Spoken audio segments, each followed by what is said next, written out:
Close your eyes. Let your body sink into stillness. Tonight, we travel back more than 2 centuries to a world of revolution, ambition, and the extraordinary life of one man who changed the course of history forever. His name was Napoleon Bonaparte. This is his story, told slowly, peacefully, as the night holds you gently in its arms. Take a slow breath in and let it go. We begin at the very beginning. Part 1. The Island at the Edge of the World. Chapter 1. Corsica, 1769. Far out in the blue waters of the Mediterranean Sea, caught between the coasts of France and Italy, lies a small and rugged island. Its name is Corsica. The mountains there are old and proud, covered in forests of chestnut and pine. The villages cling to cliffsides. The winds blow in from the sea, carrying the smell of salt and wild herbs, rosemary, myrtle, and lavender growing on rocky hillsides under a warm southern sun. It is here in the city of Ajaccio, on the 15th of August in the year 1769, that a child is born. He comes into the world in a modest stone house on a narrow street. His mother, Letizia Ramolino, is a strong woman, dark-eyed, composed, and fierce in the way that only those who have known hardship can be fierce.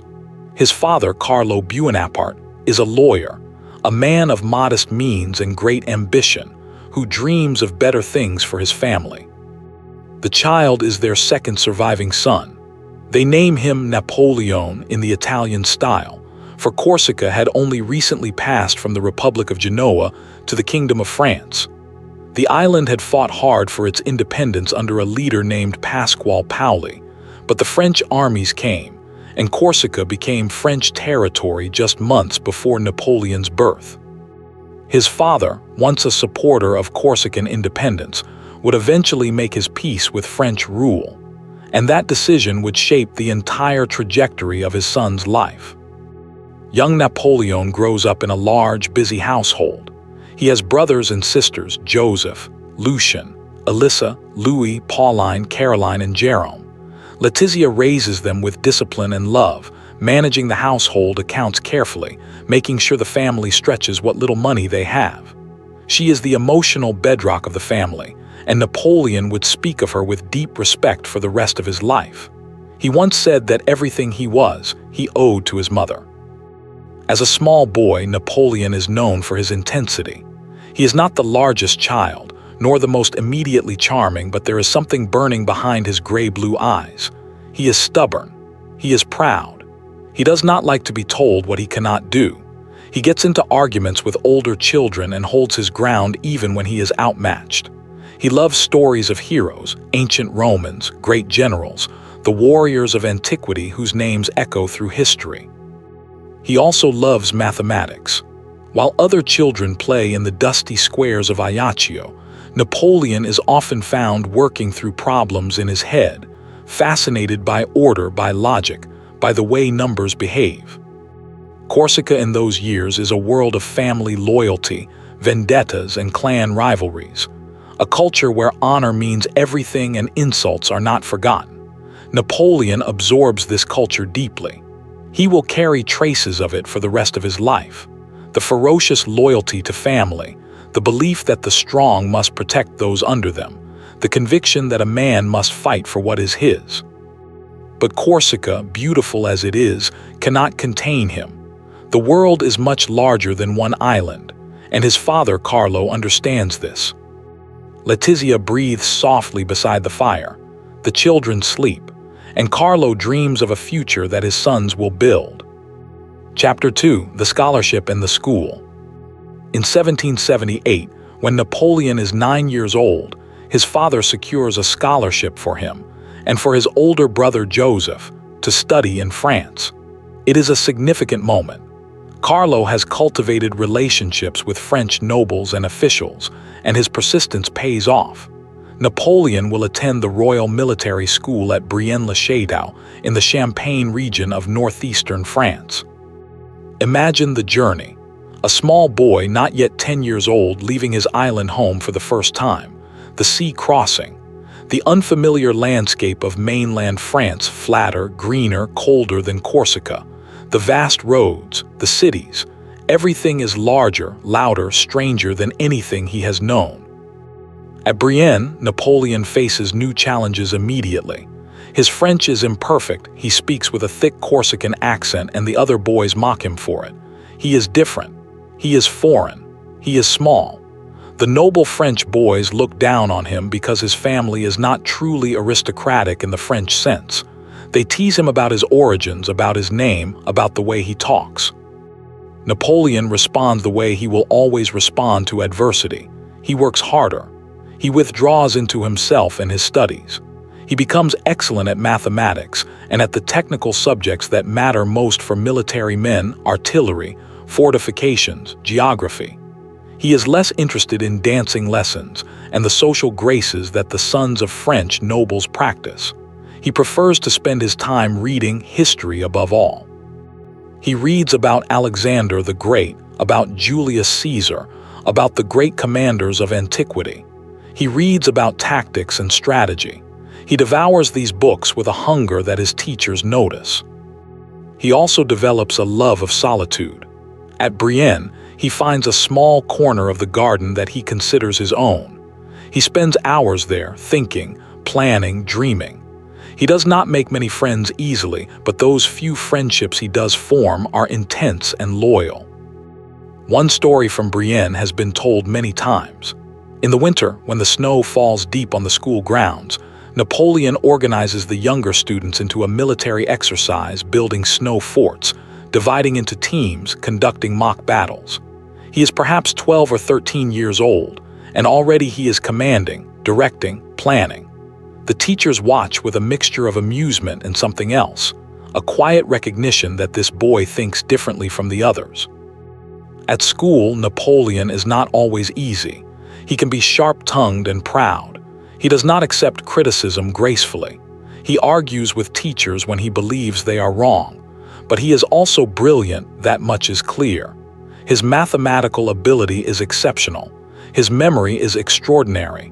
He reads a page and it seems to remain with him permanently. In 1784, at 15, Napoleon graduates from Brienne and is accepted into the prestigious École Militaire in Paris, the Royal Military School in the capital itself. It is a significant honor, and he completes in 1 year a course that most students take 2 or 3 years to finish. His examiners note his abilities. One report describes him as proud, ambitious, and aspiring. Another notes his capacity for hard work and his exceptional aptitude for mathematics.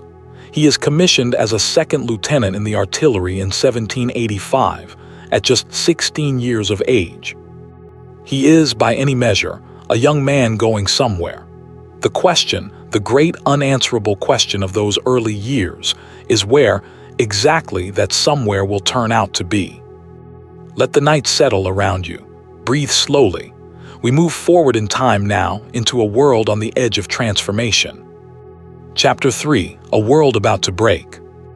The France into which Napoleon steps as a young officer in the late 1780s is a France in crisis. The kingdom of Louis XVI is beautiful on its surface. Versailles glitters.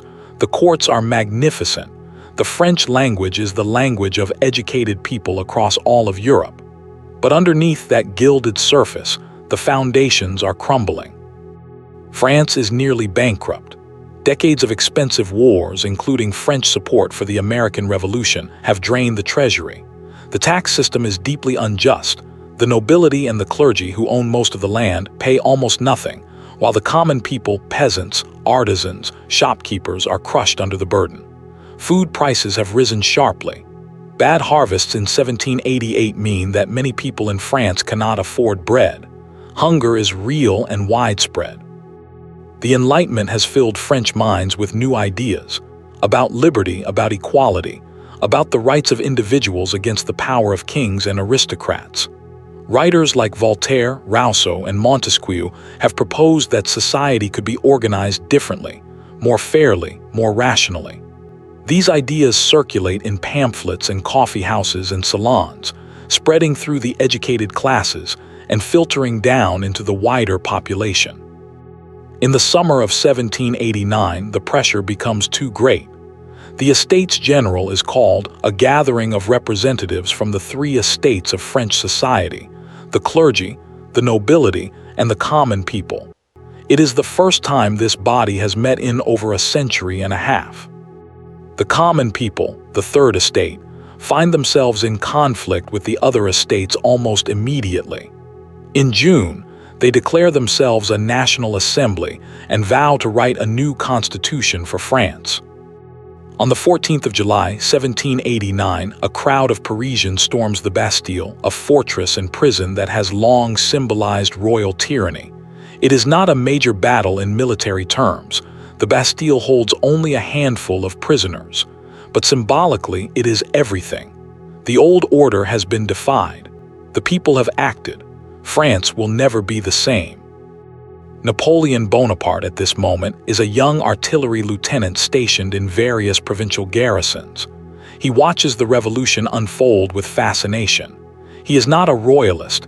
He has no love for the aristocrats who once mocked him at school. He is not a conservative. He believes in the ideals of the revolution: liberty, equality, the rights of citizens, rational governance, careers open to talent rather than birth. He also continues to be deeply concerned with Corsica. He travels to the island frequently during these years, taking extended leaves from his military duties. He is involved in Corsican politics, writing pamphlets, trying to position himself and his family in the shifting landscape. He admires Pasquale Paoli, the old hero of Corsican independence, who returns from exile in England. For a time, Napoleon dreams that Corsica might achieve some form of greater autonomy. But the relationship sours. Paoli comes to distrust the Bonapartes. There is a falling out, a conflict that puts the family in danger. By 1793, the Bonapartes are forced to flee Corsica entirely. They arrive in France as refugees with little money and uncertain prospects. It is a turning point. From this moment, Napoleon is fully French. Corsica is behind him. France, turbulent, revolutionary, dangerous, extraordinary France, is his home and his stage. And what a stage it is! The revolution has entered its most violent phase. The king has been executed. The Committee of Public Safety, led by Maximilien Robespierre, has seized power. The terror has begun, a period in which thousands of people are sent to the guillotine, accused of being enemies of the revolution. It is a time of fear and violence and political madness. For a military officer of talent and ambition, it is also a time of extraordinary opportunity. Part 2: The Soldier and the General. Chapter 4: The Siege of Toulon. In the autumn of 1793, the city of Toulon, France's great Mediterranean port, is in the hands of royalists who have invited a British fleet to occupy it. It is a direct challenge to the revolutionary government in Paris, and the Committee of Public Safety sends an army to retake the city. Napoleon Bonaparte, now 24 years old, arrives at the siege as a relatively junior artillery officer, but circumstances are about to favor him dramatically. The general commanding the artillery is wounded, and Napoleon steps into the role. He immediately sees what others have not: that the key to taking Toulon is not a frontal assault on the city's walls, but the capture of a specific hill, Fort Elagalette, from which artillery can fire directly onto the British fleet in the harbor. Drive out the fleet, and Toulon must surrender. Napoleon argues this point forcefully. He is 24 years old, relatively unknown, and not yet in a position of official authority. But his argument is sound. He draws maps. He makes his case with precision and passion. Eventually, permission is granted. He leads the assault himself. The fighting is fierce. Napoleon is wounded in the thigh by a bayonet. He does not leave the field. The hill is taken. The artillery is positioned. The British fleet under fire withdraws from the harbor. Toulon falls to the Republican forces. It is December 1793, and Napoleon Bonaparte has just had his first moment of true military fame. The political representatives of the Committee of Public Safety who witnessed the siege report back to Paris. One of them writes glowingly of the young artillery officer from Corsica whose tactical insight made the victory possible. Within weeks, Napoleon is promoted, dramatically, leaping several ranks to brigadier general. He is 24 years old. Notice, as you breathe slowly and let the night wrap around you, what kind of mind this is. Not simply brave, though he is brave, but analytical. He sees the problem from above, as if from a great height, and finds the single point of leverage. He acts with confidence even when he is overstepping his official role. He communicates his ideas with force and clarity. And when the moment comes, he is willing to lead from the front, to share the danger with the soldiers under him. These qualities will define his military genius for the next 2 decades. Chapter 5. The Days of the Directory. The Terror ends in July 1794, when Robespierre himself is arrested and guillotined in a moment of dramatic reversal. France exhales. The period of mass executions is over. Power passes to a new government, the Directory, a 5-man executive committee that tries to steer France through the chaos of the post-terror years. Napoleon's early career is not entirely smooth. After Toulon, he is associated with certain political figures who fall from favor. There are periods when he is under suspicion, when his career seems in danger of stalling. He spends time in Paris, short on money, navigating the treacherous politics of the revolutionary capital. But he also begins to enter Parisian society. He attends salons. He meets influential people. And in these years, he meets a woman who will become deeply important to him, Josephine de Beauharnais. Josephine is several years older than Napoleon, born in Martinique, a widow whose first husband, a French aristocrat, was guillotined during the Terror. She is charming, elegant, experienced in the ways of Parisian society. She moves through the drawing rooms of the Directory with grace and ease, and she has powerful friends and admirers. Napoleon falls for her intensely, almost desperately. His letters to her during this period are extraordinary, passionate, almost feverish declarations of love from a young soldier who is not, by nature, given to expressing vulnerability.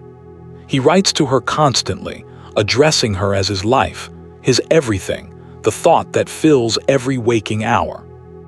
Whether Josephine felt the same depth of feeling is doubtful. She is cooler, more practical, more attached to comfort and social position than to romantic ardor. But she marries him in March 1796 in a civil ceremony.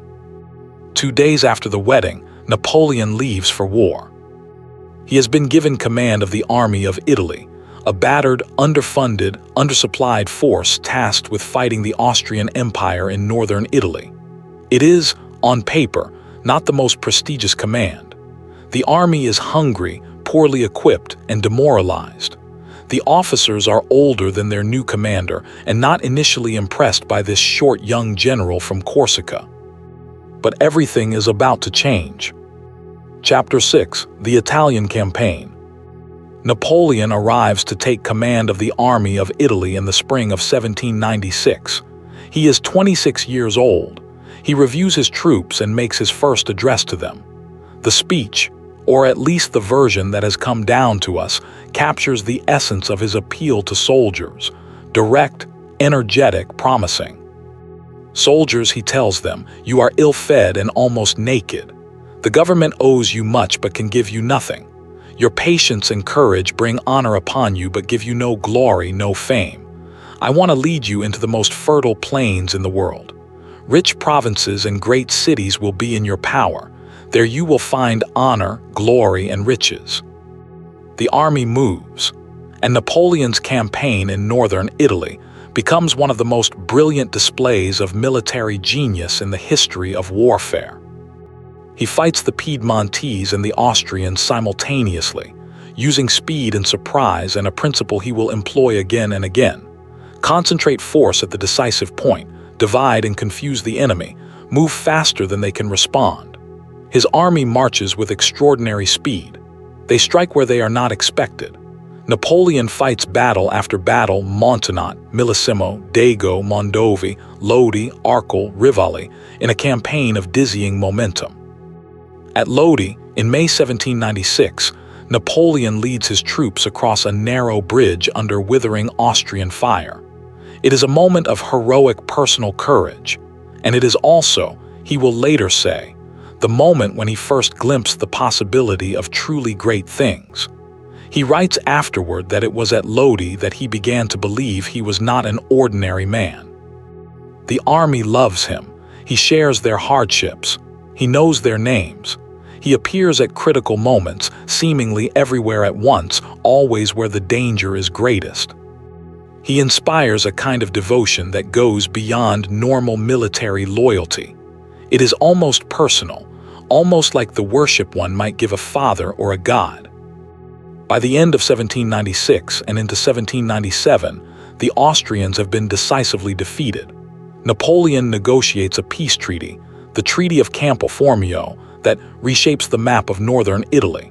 He acts in these negotiations almost as if he is a sovereign power himself, not merely a general carrying out orders. He makes decisions that the Directory in Paris has not authorized, but the victories are so spectacular that Paris can only approve. Napoleon returns to France a hero. He is 27 years old. He is the most famous soldier in Europe. He is received in Paris with adulation. He attends meetings of the Institut de France, the great intellectual society, and is elected a member. He cultivates an image of a man of both sword and mind, a soldier philosopher, a general who reads mathematics and history between battles. The Directory is nervous. Napoleon is too popular, too independent, too capable. He is a potential threat to their power. They need to send him somewhere far away. They choose Egypt. Chapter 7: The Egyptian Dream. In May 1798, Napoleon set sail from Toulon with an army of approximately 35,000 soldiers and, remarkably, unusually, a commission of over 150 scholars, scientists, artists, and intellectuals. Mathematicians, naturalists, archaeologists, engineers, artists, linguists. Napoleon calls them his savants. The ambition of the Egyptian expedition is breathtaking in its scope.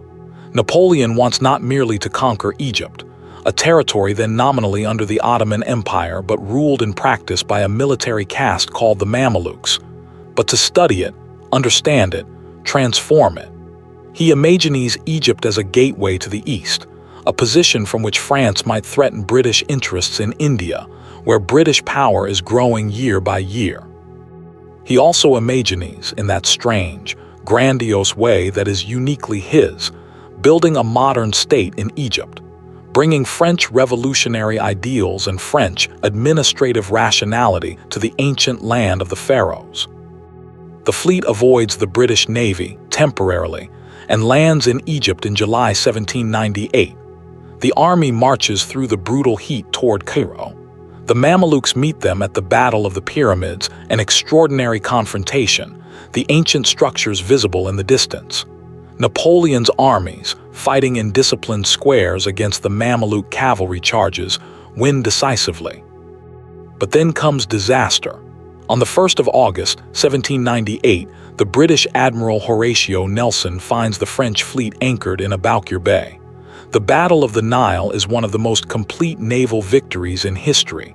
Nelson destroys the French fleet almost entirely. Napoleon's army is stranded in Egypt. The line back to France is severed. Napoleon does not panic. He governs Egypt with energy and intelligence. He establishes the Institut d'Egypte, a mirror of the Parisian Institut, where his scholars begin the monumental work of documenting Egyptian history, art, architecture, and natural history. Their findings will eventually be published in the Description de l'Egypte, a multi-volume masterpiece that effectively founds modern Egyptology. He deals with local politics carefully, at times presenting himself as sympathetic to Islam, careful not to offend religious sensibilities.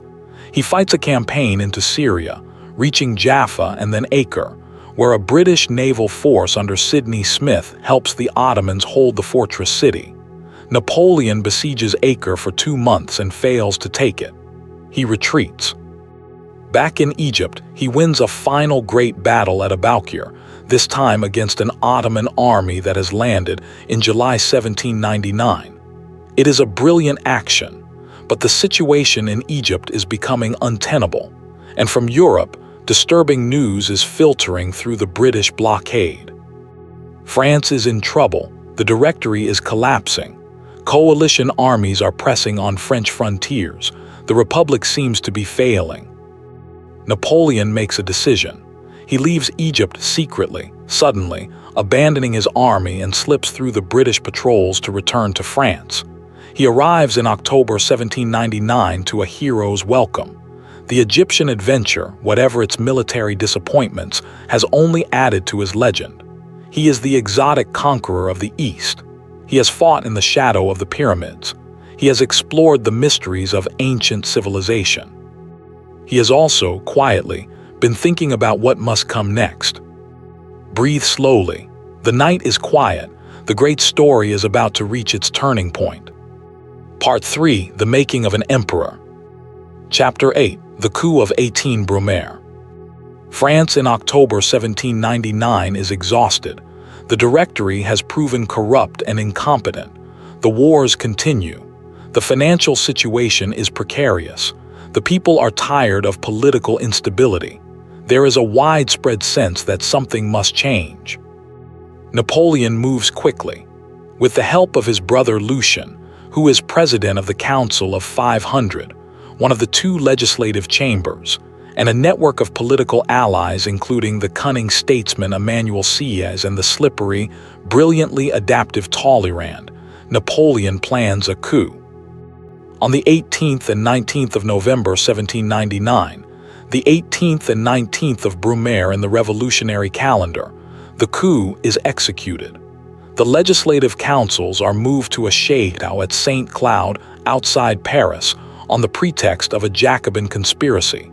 Napoleon is appointed to command the troops there. The actual coup nearly falls apart. When Napoleon enters the Council of 500 to address the legislators, he is surrounded and manhandled. Some accounts say deputies shouted at him and grabbed him, one drawing a knife. Napoleon, usually so composed on a battlefield, appears shaken, almost bewildered in this political arena. He is physically removed. It is Lucien who saves the moment. As president of the council, he addresses the troops outside, telling them that a handful of deputies with daggers have threatened his brother's life. Whether this is true or greatly exaggerated matters little. The soldiers march in. The legislators scatter. A rump session of compliant deputies is convened and votes to approve a new executive of 3 consuls. One of them, inevitably, is Napoleon Bonaparte. The Republic is not quite dead, but it is mortally wounded. Napoleon moves swiftly to consolidate power. He becomes first consul, then consul for life, and eventually, in December 1804, Emperor of the French. Each step is carefully staged, each new power carefully wrapped in the language of republican legitimacy. Napoleon is not a tyrant in the old royal sense. He does not claim to rule by divine right or hereditary privilege. He rules, he insists, by the will of the people, confirmed by plebiscites in which the people vote overwhelmingly in his favor. Whether those votes are entirely free and fair is another question. Chapter 9. The First Consul. As first consul from 1799 onward, Napoleon governs France with extraordinary energy and efficiency. The period of the consulate is, in many ways, the most creative and constructive of his entire career. He reforms the legal system. The Code Napoleon, also called the Civil Code, is promulgated in 1804 and becomes one of the most influential legal documents in modern history. It establishes clear, rational laws governing property, contracts, inheritance, and family relations. It enshrines the equality of all male citizens before the law. It abolishes feudal privileges. It protects religious freedom. The Code Napoleon spreads across Europe in Napoleon's wake and forms the basis of legal systems in France, Belgium, the Netherlands, Italy, Spain, Portugal, and Louisiana, among many others to this day. He reforms the educational system. He creates the lycées, a network of secondary schools that provide a standardized, rigorous education. He establishes the University of France as a central authority over all education in the country. He reforms the financial system. He creates the Bank of France, establishes a stable currency, and puts the government's finances on a more rational footing. He makes peace with the Catholic Church. The revolution had been deeply anti-clerical, closing churches, expelling priests, confiscating church property. Many French people, especially in rural areas, had been deeply troubled by this.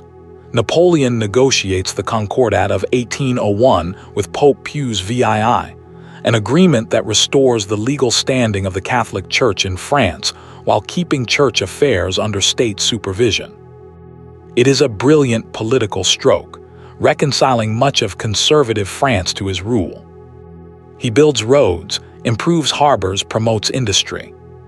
He creates the Legion of Honor, a system of awards for merit in military and civilian life, explicitly not based on birth or social class. He also makes peace with the European powers. The Treaty of Lunéville in 1801 and the Treaty of Amiens in 1802 bring, for a brief moment, a general peace to Europe. Napoleon at this period has many admirers beyond France. Beethoven famously dedicated his Third Symphony, the Eroica, to Napoleon, seeing in him a champion of the ideals of the Enlightenment. Thomas Jefferson, President of the United States, watches the consulate with cautious approval. But the peace with Britain does not last. By 1803, war resumes, and Napoleon, ever the general beneath the statesman's robes, begins preparing for the next great conflict. Chapter 10: The Imperial Crown. On the 2nd of December, 1804, in the Cathedral of Notre Dame de Paris, Napoleon Bonaparte is crowned Emperor of the French. The ceremony is extraordinary. Pope Pius VII has traveled from Rome to Paris to perform the coronation, an enormous concession from the head of the Catholic Church to the son of a Corsican lawyer. But in the crucial moment, Napoleon takes the crown from the Pope's hands and places it on his own head. Then he places a crown on Josephine's head, making her empress. The message is unmistakable. Napoleon owes his power to no one, not to God's representative on earth, not to tradition, not to birth. He has raised himself by his own genius and the will of the French nation. David, the great revolutionary painter, records the moment in his enormous canvas, not the moment of self-coronation, but the gentler scene of Napoleon crowning Josephine, surrounded by the grandeur of the cathedral, the Pope seated behind them, the great lords and ladies of the new imperial court arranged in brilliant array. Europe watches with a mixture of astonishment and alarm. The Holy Roman Emperor Francis II of Austria, who will soon rename himself Emperor Francis I of Austria, partly in response to Napoleon's new title, and the other rulers of Europe see in Napoleon's coronation the ultimate challenge to the old order. A man of no royal blood, no ancient lineage, no divine sanction calling himself emperor. It is unprecedented. It is provocative. It is, in its way, magnificent. Napoleon at 35 is at the height of his powers. He is of medium height, not the dwarf of British caricature, which was largely propaganda. His physique is compact and energetic. He sleeps little and works constantly, processing enormous volumes of correspondence and administrative detail with remarkable speed.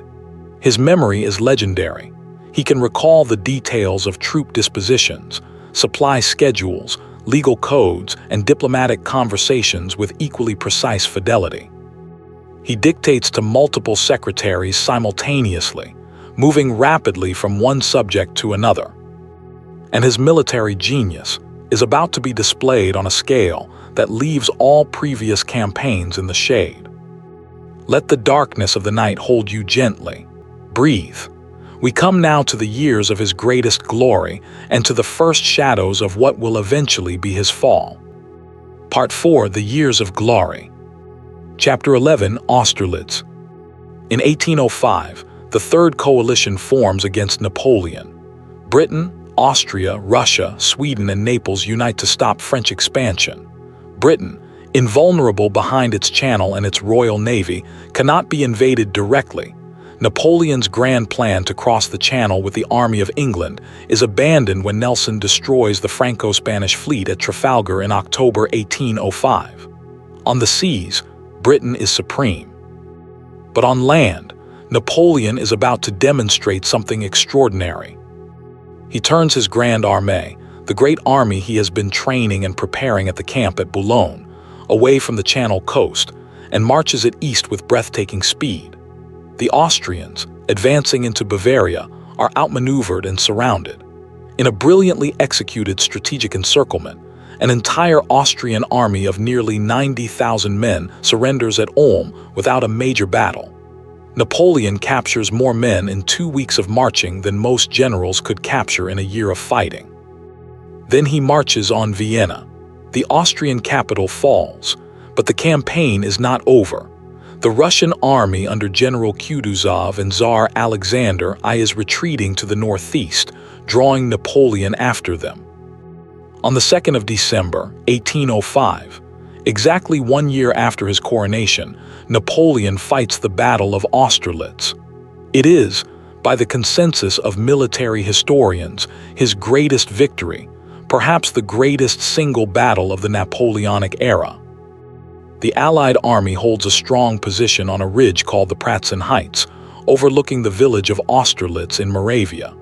Napoleon deliberately weakens his right flank, inviting the Allies to attack there, to try to cut his communications with Vienna. He wants them to commit their forces to that attack.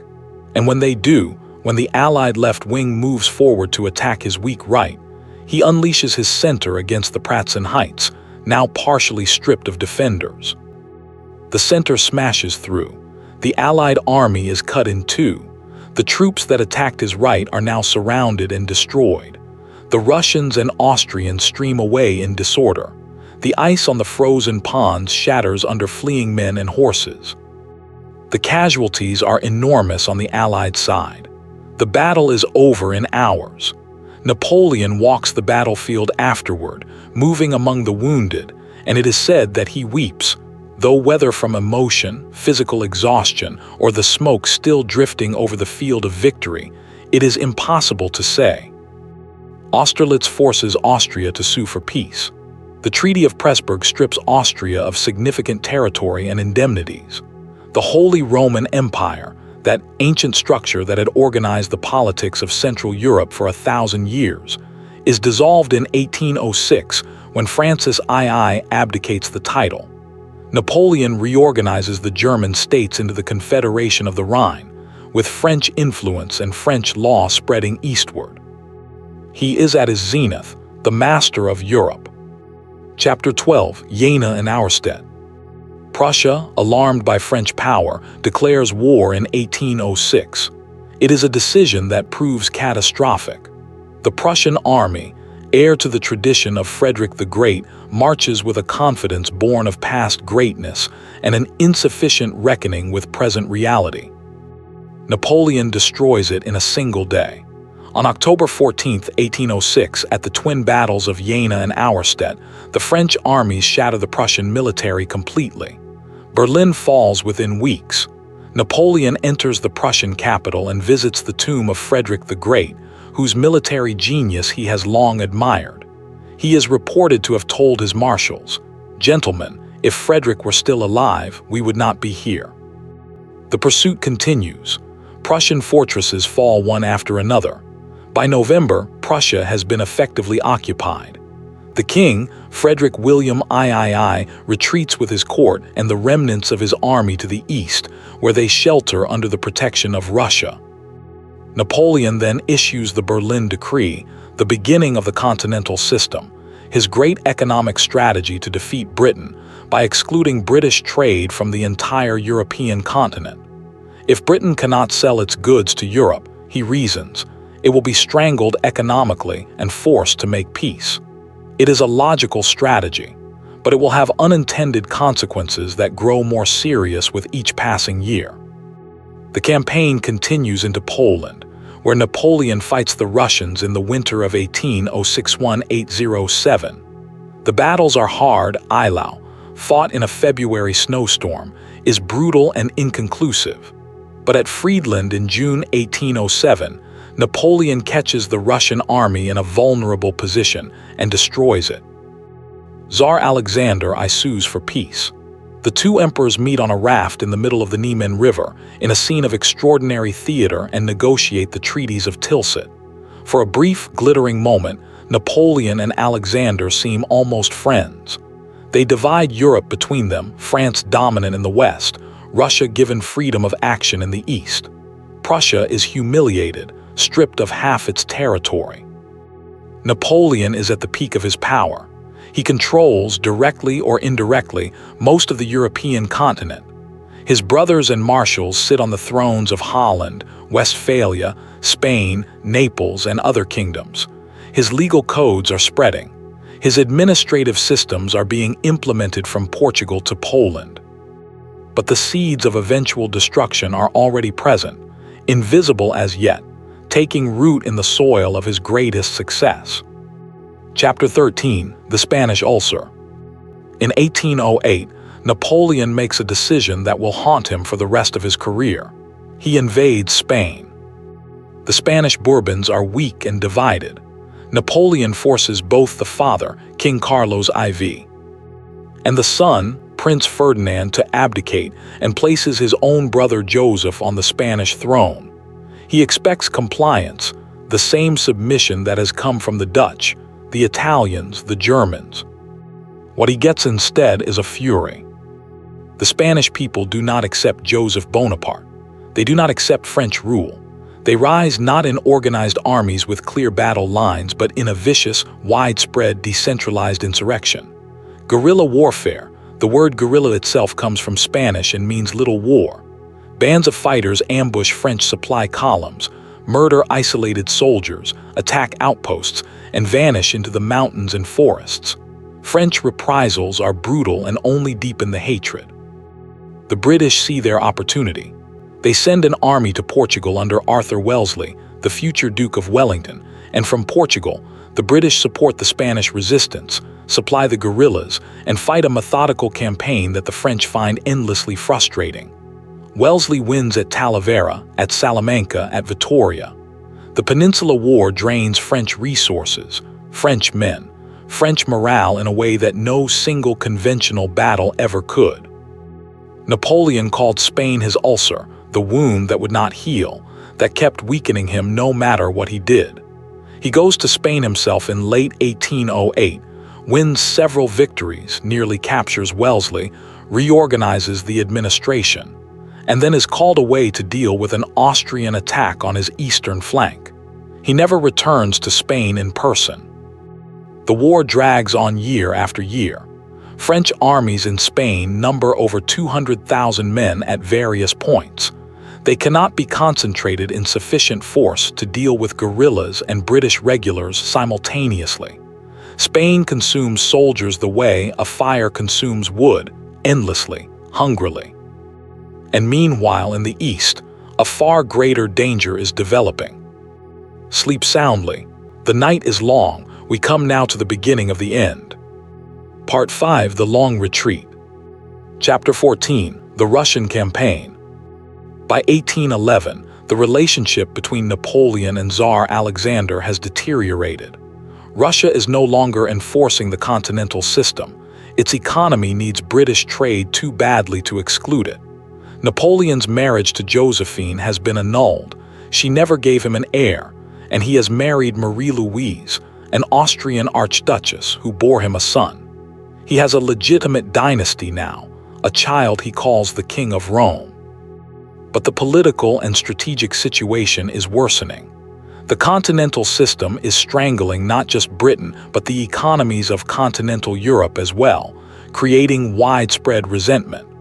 Russia's abandonment of it is a direct challenge to Napoleon's authority.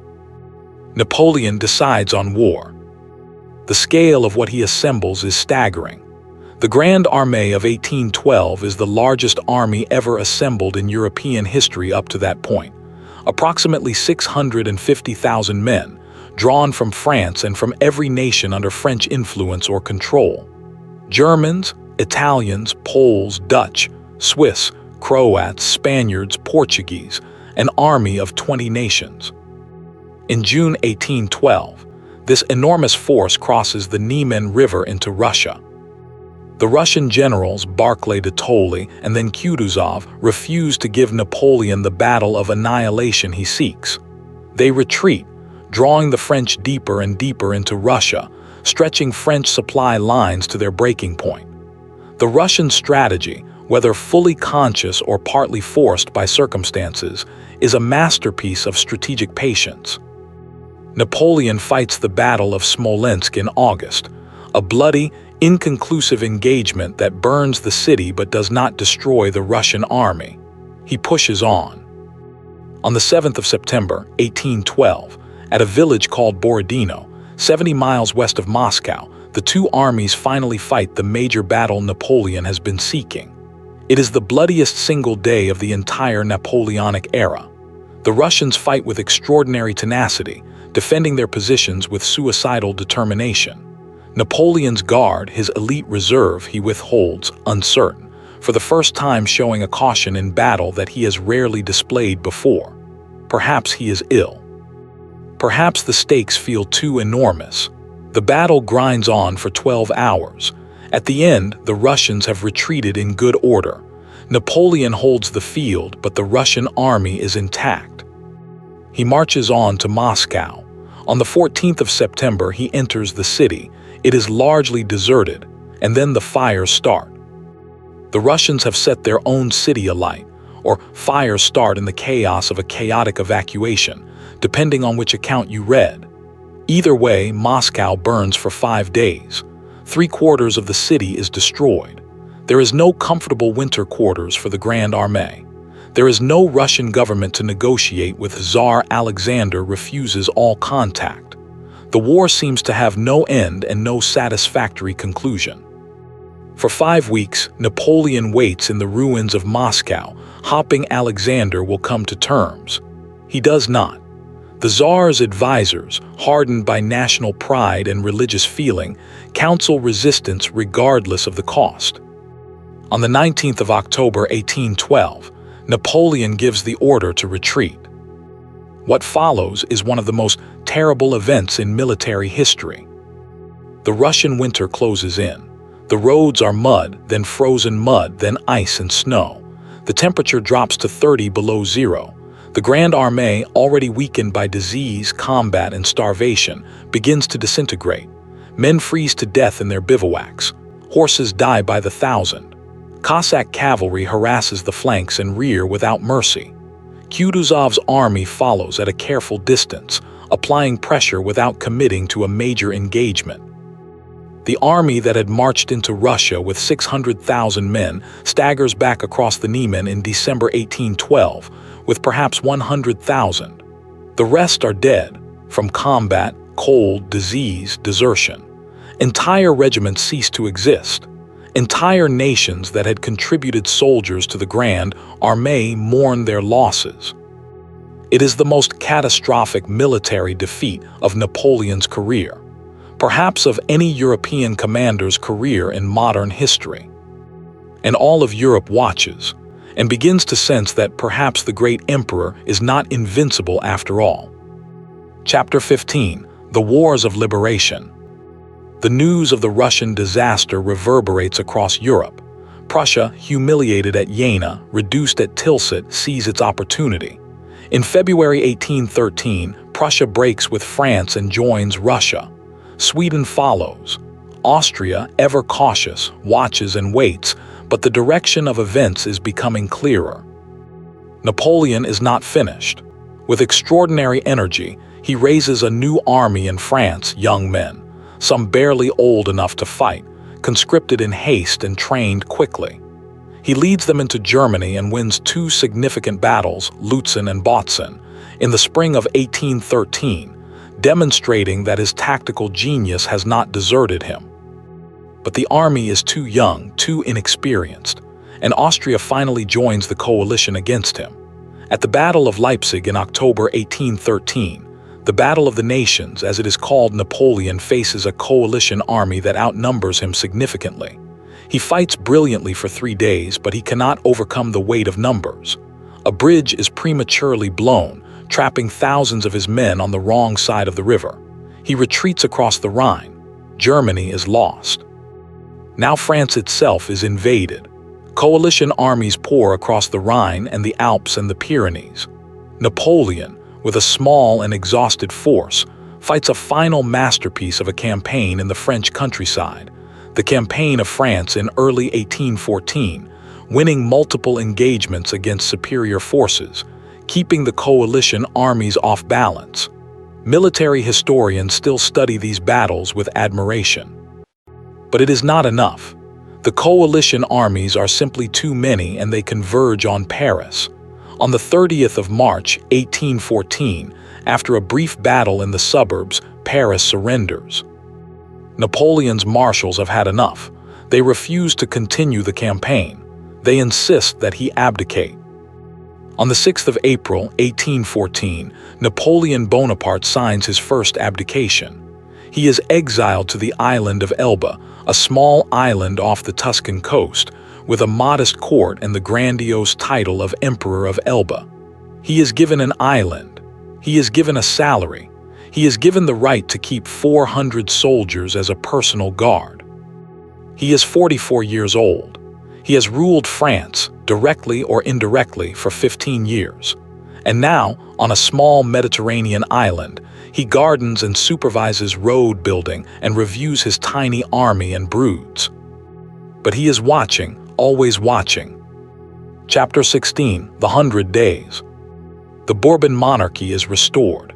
Louis XVI, the brother of the guillotined Louis XVI, sits on the throne of France. The old nobles return from emigration. Arrogant and nostalgic, speaking of restoring things as they were before 1789. Much of France is uneasy. The veterans of the Grande Armée, decorated and proud, find themselves unwanted. Ordinary people fear that the gains of the revolution, the land reforms, the legal equality might be rolled back. Napoleon observes all this from Elba. He receives visitors, reads newspapers, maintains his connections. And in February 1815 he acts. He escapes from Elba with about 1,000 men, lands on the southern coast of France near Antibes, and marches north toward Paris. The government sends troops to stop him. The troops go over to him instead. Regiment after regiment, sent to intercept the returning emperor, instead joins his column. The famous moment at Grenoble, Napoleon walking ahead of his small escort, opening his coat and calling to the soldiers sent to shoot him. Soldiers of the 5th Regiment, I am your emperor. Kill your emperor if you wish, has become one of the iconic images of the Napoleonic legend. No one fires. The soldiers cheer and march with him. Napoleon reaches Paris on the 20th of March, 1815. Louis XVI has fled. The 100 days have begun. The coalition powers of Europe, meeting at the Congress of Vienna to remake the post-Napoleonic world, declare Napoleon an outlaw and begin mobilizing. Wellington and Blücher assemble armies in Belgium. Napoleon must strike before all the coalition forces can unite against him.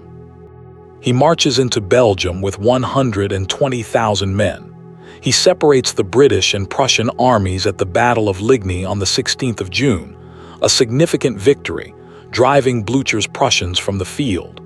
At the same time, at Quatre Bras, his Marshal Ney fights an inconclusive action against the British. On the 18th of June, 1815, Napoleon attacks Wellington's army on a ridge near a village called Waterloo. Chapter 17, Waterloo. The Battle of Waterloo is one of the most written about, analyzed, and debated engagements in military history. It has entered the language as a word for total, irreversible defeat. Wellington positions his army on the reverse slope of a ridge at Mont Saint-Jean, sheltering his men from French artillery fire and concealing his dispositions from French observers. He holds the key position of the farm of Hougoumont on his right flank and the farm of La Haye-Saint in his center. The battle begins late in the morning. Napoleon delays the start, waiting for the ground to dry after heavy rain the previous night. All day the French attack. They take terrible casualties against Wellington's disciplined infantry. Ney leads massive cavalry charges that crash against British infantry squares. The cavalry cannot break the squares, and the British infantry holds. La Haye-Saint finally falls to the French in the early evening, creating a dangerous gap in Wellington's center. It is at this moment that the Prussians arrive. Blücher, despite his defeat at Ligny, has marched his army through the night and the day. Prussian columns begin appearing on Napoleon's right flank. Napoleon sends troops to contain them, but the pressure is mounting from two sides. Napoleon commits his Imperial Guard, the elite of the elite, the old guard who have never been broken in battle. They march forward in columns into the evening light. Wellington's men rise from the reverse slope. The guards exchange volleys at close range. The Imperial Guard, for the first and only time in their history, break and run. And with the cry that the guard retreats, the entire French army dissolves into panic. Napoleon flees the field. He returns to Paris. He abdicates for the second time on the 22nd of June, 1815. He seeks to escape to America. The British capture him. They will not take the risk of another return from exile. This time, his place of exile is chosen with care, St. Helena. Part 6, The Final Island. Chapter 18, St. Helena. St. Helena is a small, remote island in the South Atlantic, approximately 2,000 miles from the coast of Africa and 2,000 miles from South America. It is one of the most isolated inhabited places on Earth. There is no natural harbor. The cliffs are dramatic and forbidding. The climate is damp and variable. It is, in short, about as far from the glittering courts of Paris and the thunder of battle as it is possible to be. Napoleon arrives on St. Helena in October 1815. He is 45 years old. He is housed initially and then permanently at Longwood House, a converted farm building that is damp, uncomfortable, and overcrowded. He has a small court with him, a handful of officers and servants who have chosen to accompany him. General Henry Gratian Bertrand and his wife, the Comte de las Cases, General Gourgaud, General Montholon, a small household. The British governor of the island, Sir Hudson Lowe, is a rigid, suspicious man who does not like Napoleon and makes his life as uncomfortable as possible within the guidelines he has been given. Napoleon and Lowe detest each other. Napoleon refuses to use the title given to him by the British General Bonaparte, insisting on his imperial status. Lowe insists on the limits of Napoleon's movement around the island. There are petty conflicts, absurd quarrels, the small humiliations of captivity. Napoleon fills his days as best he can. He dictates his memoirs, or rather, his version of his career, a carefully constructed narrative designed to shape how posterity will remember him. He works with Las Cases on what will eventually be published as the Memorial de Saint Helena, one of the most influential books of the 19th century, which presents Napoleon as the champion of liberal Europe, the defender of the revolution's ideals, the man who was betrayed by the reactionary powers. He walks the grounds of Longwood. He plays chess and cards. He reads he has always read voraciously. He dictates, corrects, revises. He gardens. He grows heavier as the years pass, the famous slim commander of the Italian campaign replaced by a broader, softer figure. He speaks of the great battles, the great decisions, the great men he has known. He revisits Waterloo endlessly in conversation, finding excuses and explanations. He speaks of what he would have done differently. He constructs in these conversations the legend of Napoleon, the hero who was undone by treachery and bad luck and the forces of reaction, not by any fundamental errors of his own. his health declines. Whether from stomach cancer, arsenic poisoning from the damp wallpaper of Longwood, or some combination of ailments, he grows progressively weaker through 1820 and 1821. On the 5th of May, 1821, Napoleon Bonaparte dies. He is 51 years old. His last reported words are France, the army, head of the army, Josephine. He is buried on St. Helena in a simple grave beneath willow trees as he had requested. His name on the grave marker is disputed. The British want to write General Bonaparte. The French want Emperor Napoleon. In the end, the stone is left blank. But blank stones do not contain great souls. Chapter 19. The Legend After Death. 19 years after his death, in 1840, the French government under King Louis-Philippe negotiates the return of Napoleon's remains to France. The body, when the coffin is opened on St. Helena, is found to be extraordinarily well preserved. The face, witnesses say, looks almost peaceful, as if asleep. The remains are brought to Paris in a great ceremony, the Retour des Cendres, the return of the ashes. Thousands line the streets of Paris in winter cold to watch the funeral cortege pass. Veterans of the Grande Armée weep. The legend is secured. Napoleon is interred beneath the Golden Dome of Les Invalides, the great military hospital built by Louis XIV, in a tomb of red Finnish porphyry, surrounded by the names of his battles engraved in marble. Visitors come from all over the world. They come still.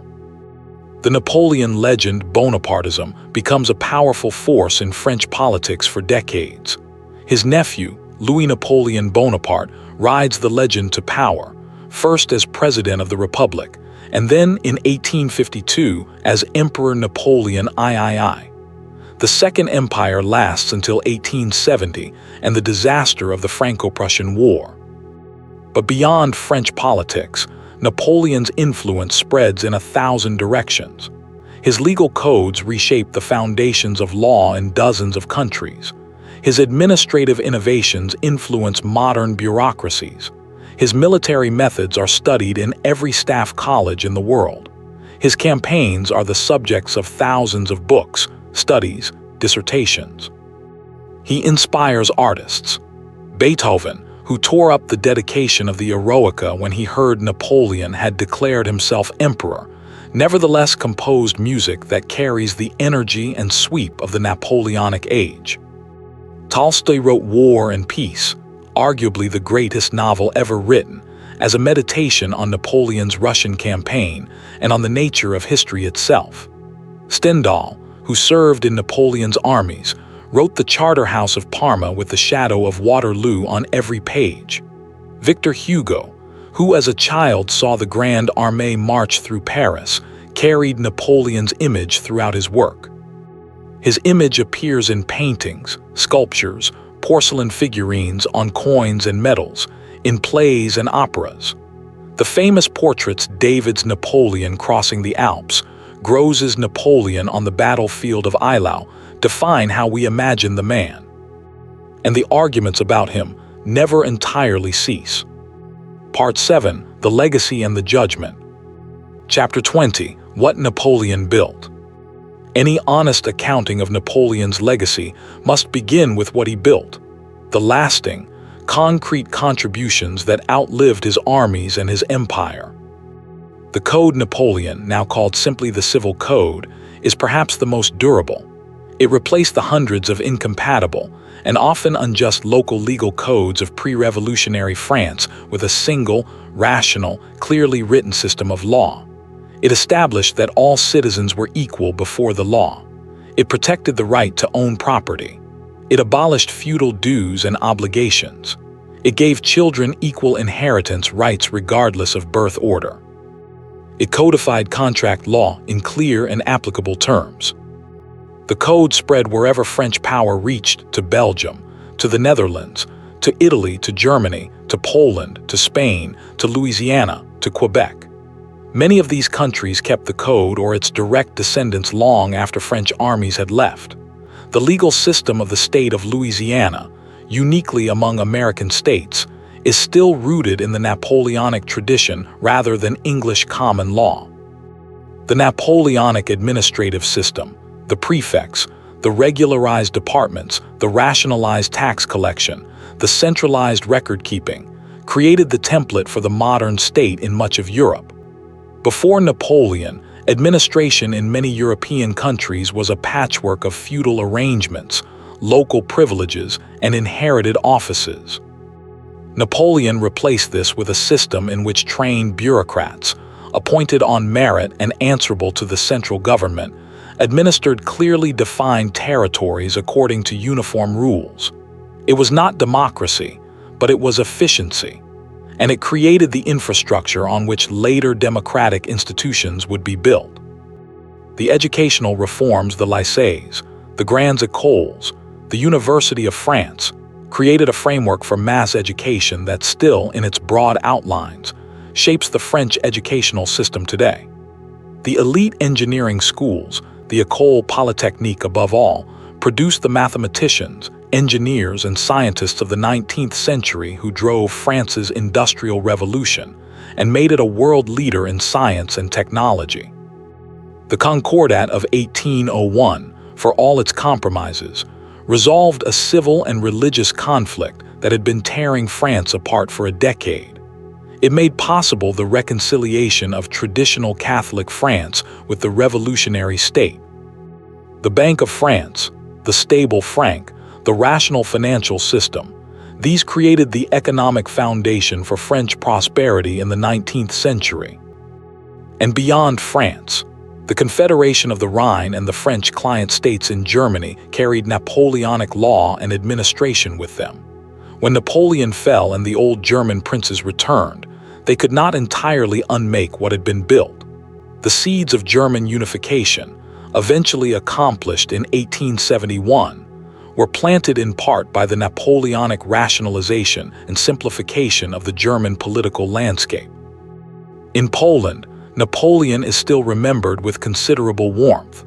The Duchy of Warsaw, his Polish client state, gave Poles a taste of national self-government after the partitions of the previous century had destroyed Polish independence. The Polish national anthem contains the line "Poland has not yet perished so long as we live," and it mentions Bonaparte by name. French-Polish relations to this day carry the warmth of this history.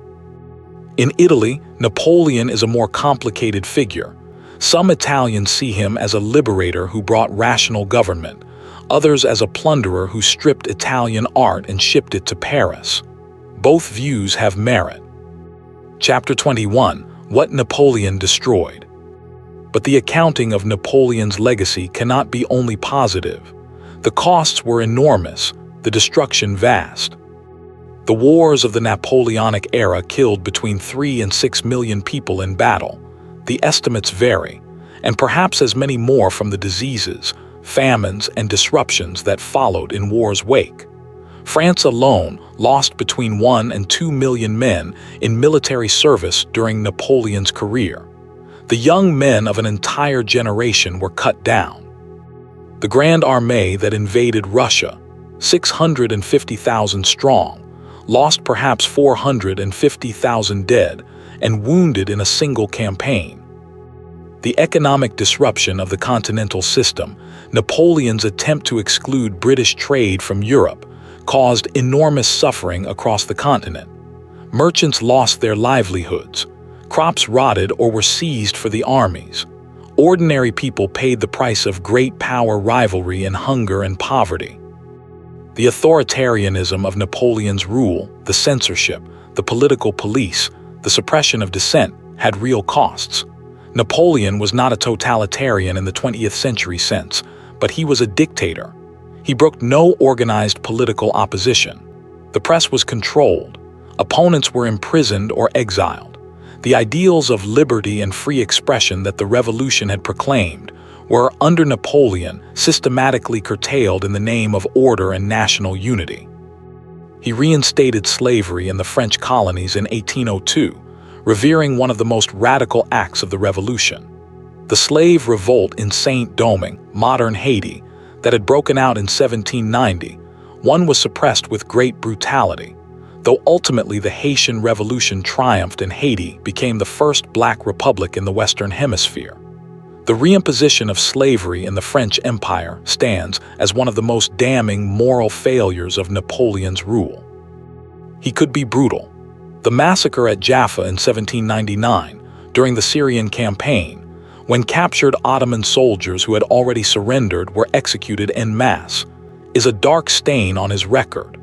The harsh reprisals against Spanish resistance during the Peninsular War, which Goya documented in his brutal and magnificent series of prints, The Disasters of War, speak to the atrocities committed in Napoleon's name. He was vain, often to the point of self-delusion.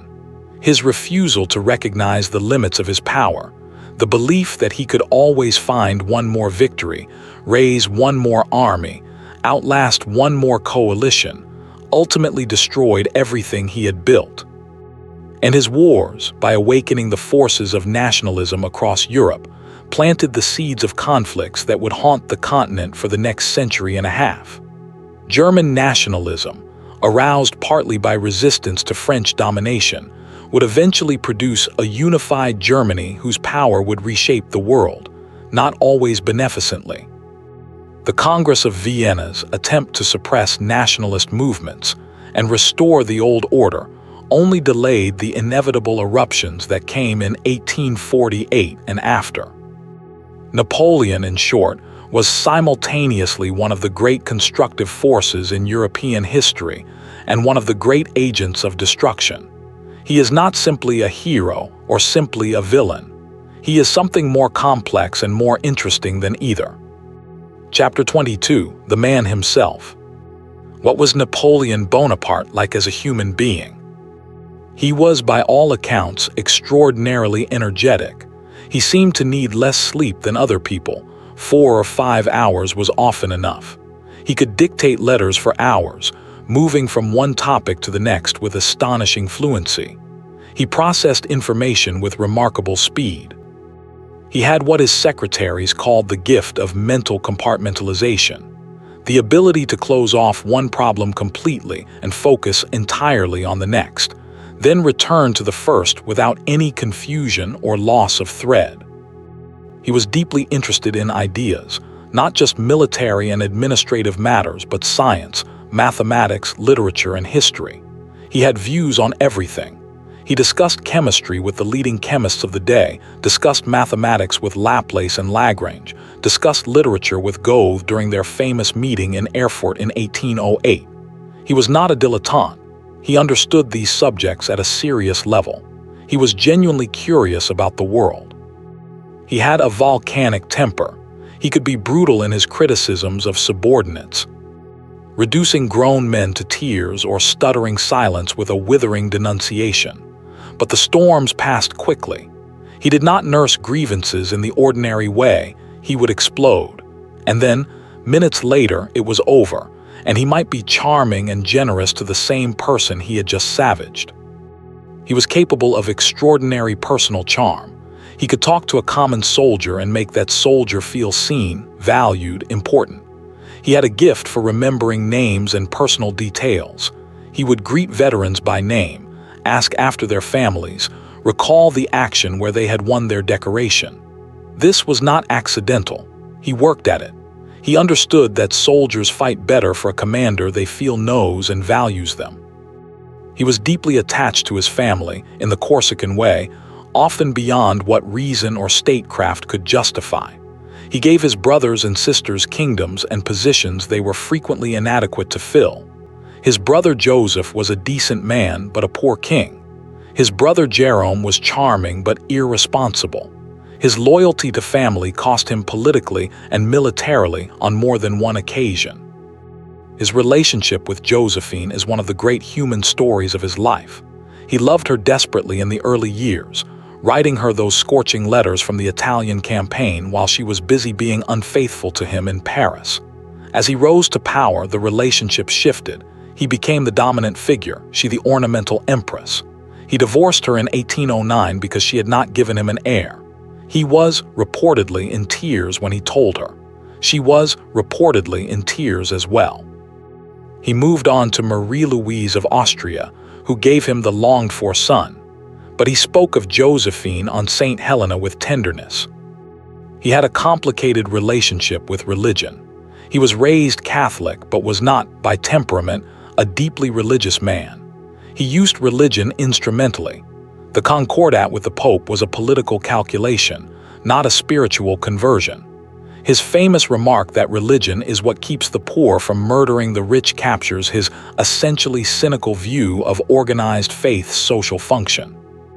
And yet, on St. Helena, as death approached, he seems to have been comforted by the rites of the Church. He was, in the end, a man of enormous gifts and significant flaws, living in an extraordinary time, a time when the old world was dying, and the new was being born in fire and blood and genius. He did not create the revolution or the forces that shaped him, but he rode those forces further than anyone else could have, and he left marks on the world that are still visible today. Chapter 23: The Historians and the Debate. Every generation since Napoleon's death has argued about him. The debates are passionate and sometimes personal, because Napoleon touches on questions that matter deeply.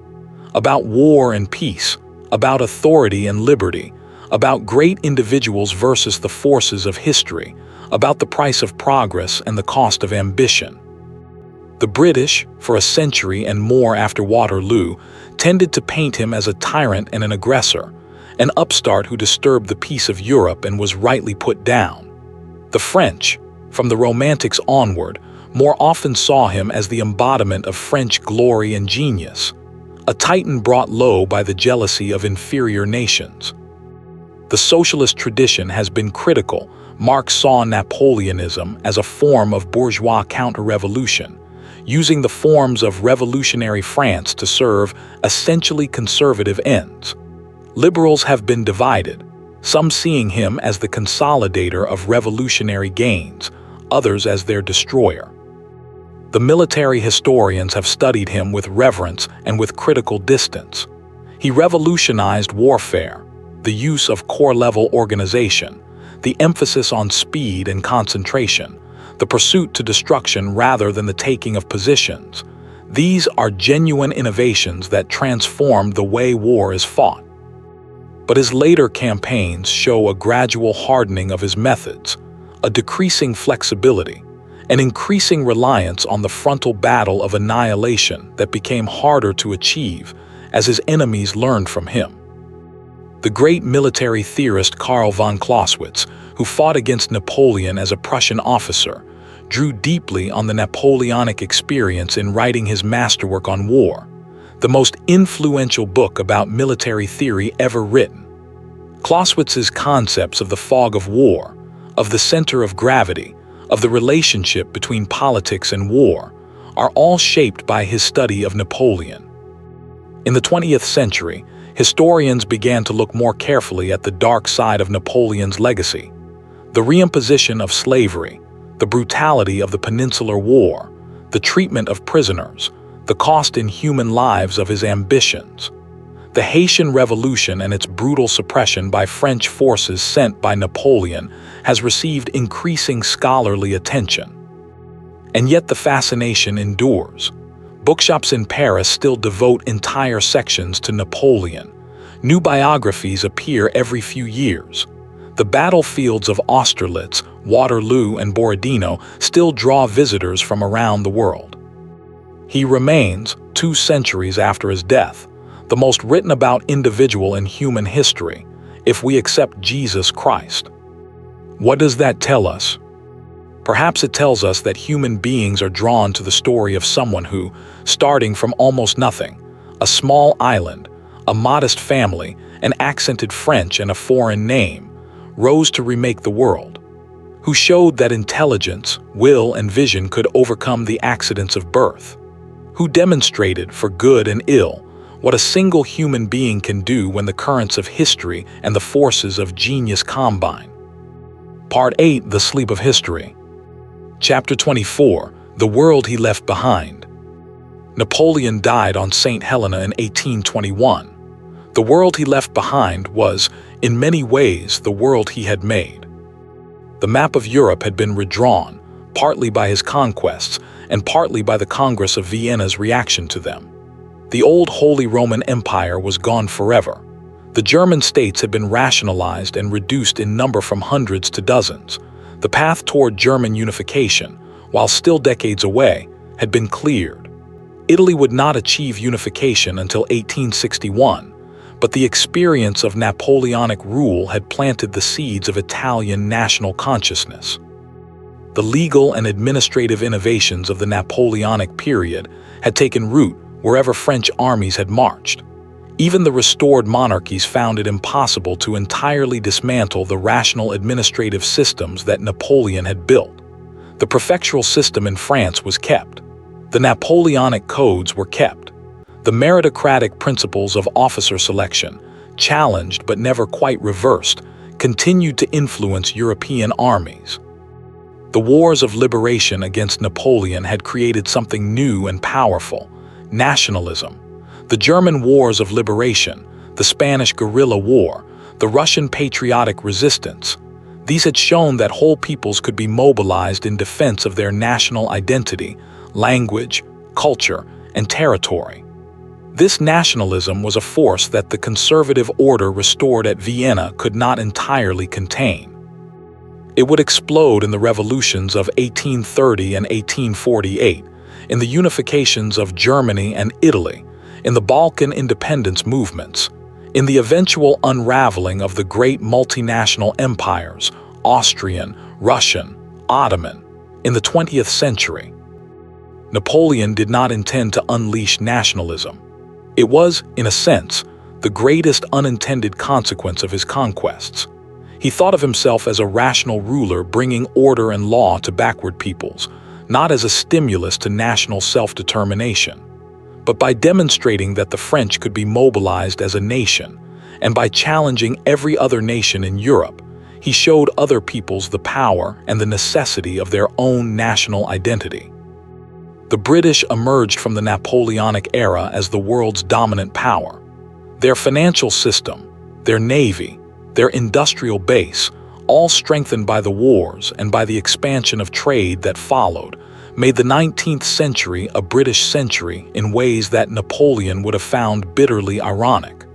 The very enemy he had tried hardest to defeat ended up benefiting most from his defeat. Russia emerged with enormous prestige, the nation that had defeated the greatest army ever assembled.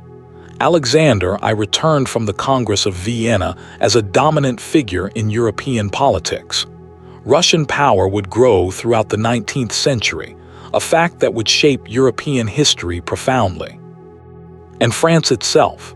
France was exhausted, diminished in territory, stripped of the generation of young men who had died in Napoleon's campaigns. And yet France was also, in a strange way, strengthened, its legal and administrative foundations more rational than those of any other European country, its national identity forged by 2 decades of war and revolution into something proud and coherent. The paradoxes of Napoleon's legacy are, in the end, perhaps insoluble. He was the child of the revolution and its destroyer. He was the champion of liberty and a dictator.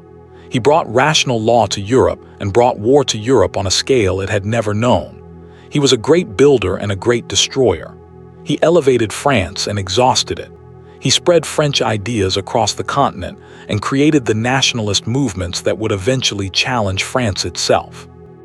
He was, in the fullest sense of the word, a world historical figure, one of those rare individuals who, through some combination of genius, circumstance, and will, fundamentally altered the direction of human events. Chapter 25: Sleep and the Long Arc of Memory.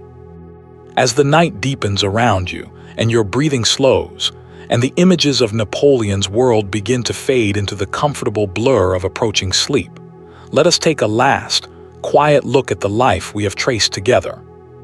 A small boy on a rocky island, playing in the dust, reading about heroes. A young soldier, mocked for his accent, working harder than everyone else.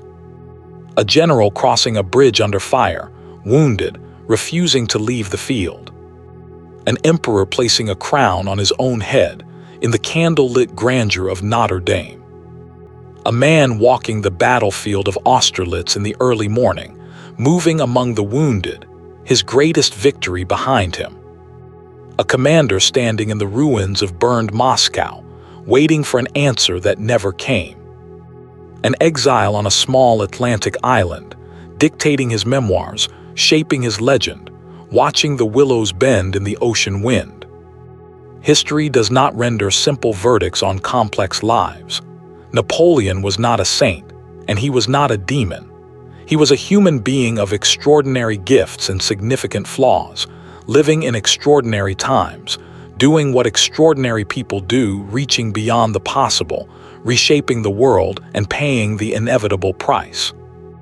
What we can say, as the night holds us gently and the past recedes into comfortable distance, is that the world we live in, with its rational legal codes, its democratic ideals, its nation-states, its sense that merit rather than birth should determine a person's fate, bears the mark of Napoleon's passage through history. Not solely his mark, of course. The world is always the product of countless forces and countless lives. But his mark is there, real and lasting, in the laws we live under, the institutions we inhabit, the maps we read. He rose from nothing to everything. He lost everything and left behind the world he had made.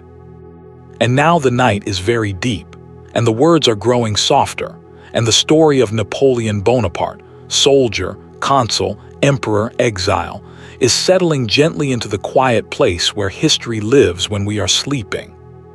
Breathe slowly, let your arms be heavy, let your thoughts grow still. The battles are over, the armies have gone home. The willows on St. Helena bend, in the wind from the sea. And somewhere in the marble quiet of less invalids, beneath the golden dome, the emperor sleeps. As you sleep now, peacefully, deeply, in the long and gentle arms of history. Good night. Epilogue, a note on sources and further wandering. The life of Napoleon Bonaparte has attracted some of the finest historians and writers of the past 2 centuries. If you wish to explore further, consider these works, which have informed this documentary. Andrew Roberts's Napoleon.